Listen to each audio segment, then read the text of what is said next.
Hello hi friends, good morning. ಇದು today blog. ಇವಾಗ just ಇನ್ನೂ ಎದ್ದೆ.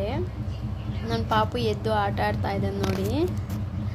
ಮತ್ತು ಎದ್ದು ಸಾಂಬಾರು ರೆಡಿ ಮಾಡ್ಕೊತಾ ಇದ್ದೀನಿ. ತರಕಾರಿ ಸಾಂಬಾರು ಮಾಡಬೇಕಂತ ಅಂದ್ಕೊಂಡಿದ್ದೀನಿ. ಟಿಫನ್ ಏನಿಲ್ಲ, ಅನ್ನ ಸಾಂಬಾರೇ ಒಂದೇ ಸಲ. ನೆಕ್ಸ್ಟು ಅದ್ರ ಜೊತೆಗೆ ಟೀ ಮಾಡೋಣ ಅಂತ ಹಾಲು ತೊಗೊಂಬಂದಿವಿ ಇವಾಗ ಜಸ್ಟು. ನೋಡಿ ಫ್ರೆಂಡ್ಸ್, ಟೀ ಆಯಿತು. ಈಗ ಮಿಲ್ಕ್ ಬಿಸ್ಕೆಟ್ ಜೊತೆ ಟೀ ಕುಡಿತಾ ಇದ್ದೀನಿ. ನನ್ನ ಮಗ ಆಡ್ತಾ ಇದ್ದಾನೆ. ಬನ್ನಿ ಫ್ರೆಂಡ್ಸ್, ಟೀ ಕುಡಿಯೋಣ.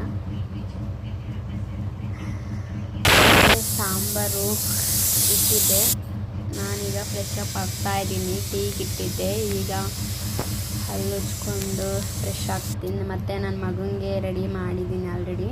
ಬೆಳಗ್ಗೆ ಮಾರ್ನಿಂಗ್ ರೆಡಿ ಮಾಡಿಬಿಟ್ಟೆ. ಇನ್ನು ನೋಡಿ ಸಾಂಬಾರು ರೆಡಿ ಆಯಿತು. ಸಾಂಬಾರು ಚೆನ್ನಾಗಿ ಕುದೀತಾ ಇದೆ. ಸಾಂಬಾರು ರೆಡಿ ಆಯಿತು, ಗಮ್ ಅಂತ ಇದೆ. ಸೂಪರಾಗಿ ಆಗಿದೆ ಫ್ರೆಂಡ್ಸ್, ಟೇಸ್ಟಿ ತರಕಾರಿ ಸಾಂಬಾರು ಮಾಡಿದೆ.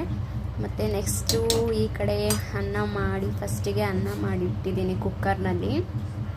ನೋಡಿ ಈ ಕಡೆ ಸಾಂಬಾರು ರೆಡಿ ಆಗಿದೆ. ಅನ್ನ ಸಾಂಬಾರು ರೆಡಿ ಫ್ರೆಂಡ್ಸ್. ಮತ್ತು ರೆಡಿಯಾಗಿ ನಾನು ನನ್ನ ಮಗ ಹೊರಗಡೆ ಹೋಗಿದ್ದೀನಿ ಒಂದು ಸ್ವಲ್ಪ.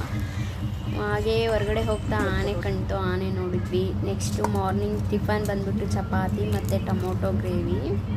ಸಖತ್ತಾಗಿತ್ತು ತಿಂಡಿ. ನನ್ನ ಮಗ ಆಡ್ತಾ ಇದ್ದ ಸೈಡಲ್ಲಿ, ನಾನು ತಿಂಡಿ ತಿಂತಾಯಿದ್ದೀನಿ. ನೆಕ್ಸ್ಟ್ ಬಂದುಬಿಟ್ಟು ಮಧ್ಯಾಹ್ನ ಬಿಸಿಲು ಟೈಮು. ಸೊ ಮಜ್ಜಿಗೆ ತಂಪು ಕೂಲಾಗಿರಬೇಕು ಅಂತ ಹೇಳಿ ಮಜ್ಜಿಗೆ ಕುಡಿತಾ ಇದ್ದೀವಿ. ಸೊ ಚೆನ್ನಾಗಿದೆ ಮಜ್ಜಿಗೆ ಕುಡಿದ್ರೆ. ಈ ಬಿಸಿಲು ಕಾಲದಲ್ಲಿ ಮಜ್ಜಿಗೆ ತುಂಬ ಒಳ್ಳೆಯದು ಆರೋಗ್ಯಕ್ಕೆ.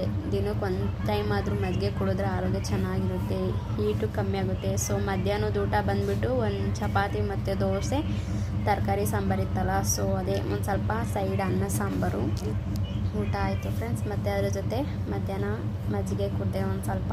ನೆಕ್ಸ್ಟು ಸಂಜೆ ಆಯಿತು. ಸಂಜೆ ಬಂದುಬಿಟ್ಟು ಟೀ ಕಾಯಿಸ್ಕೊಂಡು ಟೀ ಕುಡಿತಾ ಇದ್ದೀನಿ ಈಗ ಜಸ್ಟು.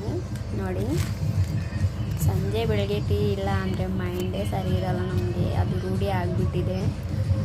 ಸೊ ನೆಕ್ಸ್ಟು ನನ್ನ ಮಗನಿಗೆ ಅವ್ರ ಫ್ರೆಂಡ್ಸ್ ಬಂದಿದ್ದರು. ಅವ್ರ ಫ್ರೆಂಡ್ಗಳ ಜೊತೆ ನನ್ನ ಮಗ ಚೆನ್ನಾಗಿ ಆಡ್ಕೊತಾ ಇದ್ದ. ಟುಡೇ ಬ್ಲಾಗ್ ಇದು. ಇಷ್ಟ ಆದರೆ ಲೈಕ್ ಮಾಡಿ, ಸಬ್ಸ್ಕ್ರೈಬ್ ಮಾಡಿ, ಸಪೋರ್ಟ್ ಮಾಡಿ ಫ್ರೆಂಡ್ಸ್. Thank you.